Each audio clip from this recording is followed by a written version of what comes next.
Pizza se vende de qualquer maneira. Um cliente que compra uma pizza, ele compra uma pizza como um produto. E ele não tem a percepção, né, a vivência de saber que existe diferença. O que dá para ser diferenciado de uma pizza é a massa, porque o resto são ingredientes industrializados, a maior parte, qualquer um tem acesso, qualquer um pode fazer, pode copiar.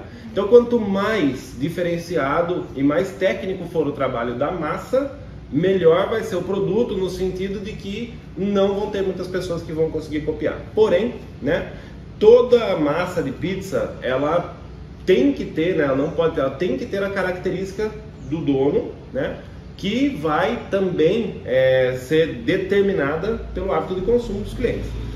Dentro desse estudo, nós vamos entender como podemos trabalhar qualquer tipo de característica dentro da massa de pizza. Meu público quer uma massa mais alta, meu público quer uma massa mais baixa. Isso não está relacionado a peso de massa, não diretamente. Tanto que o exemplo de vocês é bem claro disso. Uma massa com um pouquinho mais de peso do que o padrão, né? Mas bem fininha. Então, são técnicas, mas vocês vão conseguir trabalhar. Massa mais macia, massa mais crocante, dentro de um limite. Sempre que a gente fala de massa crocante, tá? Para entrega, para delivery, é um desafio. Por quê? Porque quando ela espera, quando ela tem esse tempo de transporte, o vapor da própria pizza começa a umedecer e a massa começa a perder crocância. Isso nós temos que ter na cabeça de que toda vez que for fazer um teste, o teste tem duas etapas. A etapa de pós-forno, né, de consumo imediato, e a etapa do trajeto, do tempo de espera. Não necessariamente andar com ela na rua, mas se ela fica na bag do entregador por 10 minutos lá tira, é isso que vai chegar para o cliente. Por que eu falo isso? Descobri também há muito tempo atrás a pior maneira que brincar com os ingredientes pode ser às vezes uma coisa meio perigosa. O que eu fiz? Eu retirei gordura da minha massa uma época. Falei, chega de gordura, não vou pôr mais nada, eu acho que não precisa. Fiz a pizza, ela saiu muito boa, crocante, saiu até melhor. Só que daí no tempo de repouso, no tempo de entrega, a minha pizza ficava uma borracha. Uma borracha. Tá? E nós vamos entender hoje por quê. Na época eu não sabia. E aí, como que eu descobri? Com as pessoas reclamando. Já foi assim, que eu só comia ali. E na teoria nada ia mudar, no sabor nada mudou, saiu do forno até mais crocante. Nossa pizza, a brasileira, é uma das pizzas que mais tem cobertura das que eu já conheci até hoje. Tá? A gente tem por hábito usar muito mais ingredientes, isso em quantidade e também em tipos diferentes, vários sabores. Então a gente tem esse hábito aqui no Brasil. O que eu já observei na prática de farinha, tá? Dentro da tipo 1, nós vamos encontrar visivelmente diferença de força, de cadeia de glúten, isso visível, porque nós não vamos ter como medir isso, né? Existe um jeito, vou falar dele, mas nós não temos como, não temos acesso, mas vocês vão perceber, tá? Assim como existem farinhas fortes demais, que para mim foi além do limite, bom de se trabalhar, tá? E por último, existem farinhas muito sujas, teor residual de cinza. Quando vocês forem testar a farinha, vocês precisam analisar, depois de todo o processo de software, de tudo que nós vamos aprender, testar o qual é que dá o melhor resultado de trabalho, porque o resultado de paladar vai ser muito próximo, todas elas. As boas, as ruins, as fortes, as fracas, muito parecido. Pode ser que pouquinho a coisa altere, daquela maneira que no teste cego ninguém vai conseguir determinar, mas existe essa diferença. Então vocês vão escolher pela forma de trabalho. Dessa maneira, para mim, por exemplo, eu tenho poucas farinhas que eu digo essa não, tá? Várias marcas que eu falo essa sim, e outras que eu falo essa não de tão boa, para aquele procedimento. Isso vai influenciar diretamente na maturação ou abertura manual dos discos de massa. Nessa primeira página tem uma foto de vocês colorida.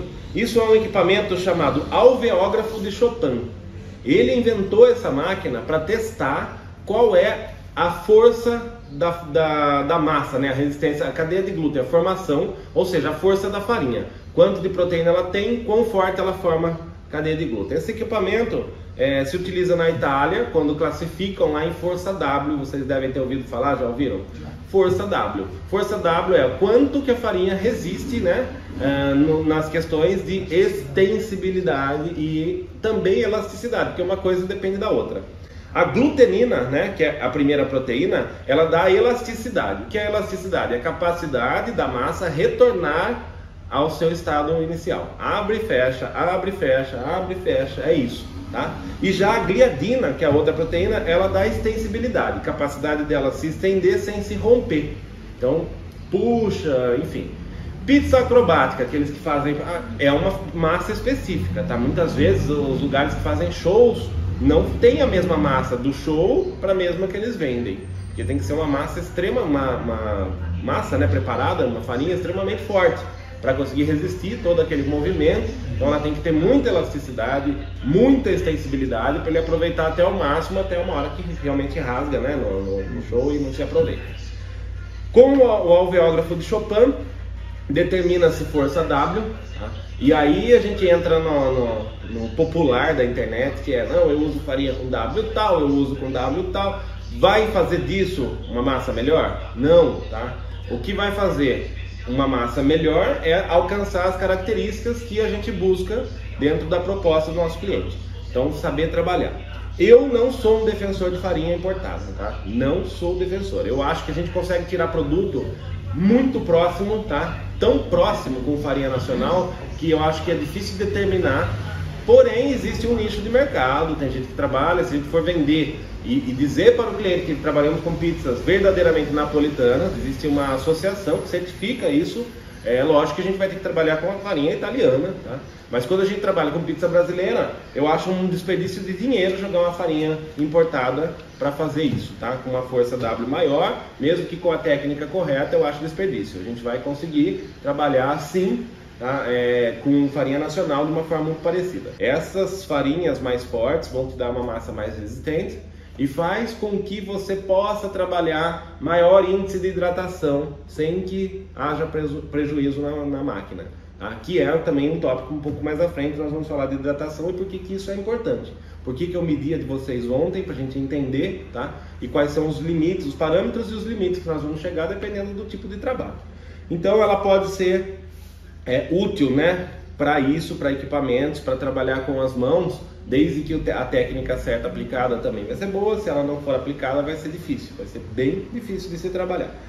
E aí a gente finaliza essa pincelada sobre farinha, tá? Não adianta a gente se aprofundar muito, parâmetros, farinha de W tal a tal é considerada fraca, considerada média. A gente vai acabar fechando num produto. Num produto. Então assim, precisa ter esse conhecimento. Qual o mercado que a gente quer. Perfeito. Se vocês não têm essa visão, tá? E eu simplesmente faço, usa tal farinha que vai dar certo dentro desse processo, o que pode acontecer? Num tropeço como eu tive, de não conseguir mais comprar aquela farinha por qualquer motivo, vocês estão a pé de novo. Sim, entendeu? Aí vocês precisam entender o que é, para pelo menos desenvolver já uns testes, né? Para conseguir se ajeitarem sozinho com um conhecimento suficiente. Então é para isso que a gente explicou.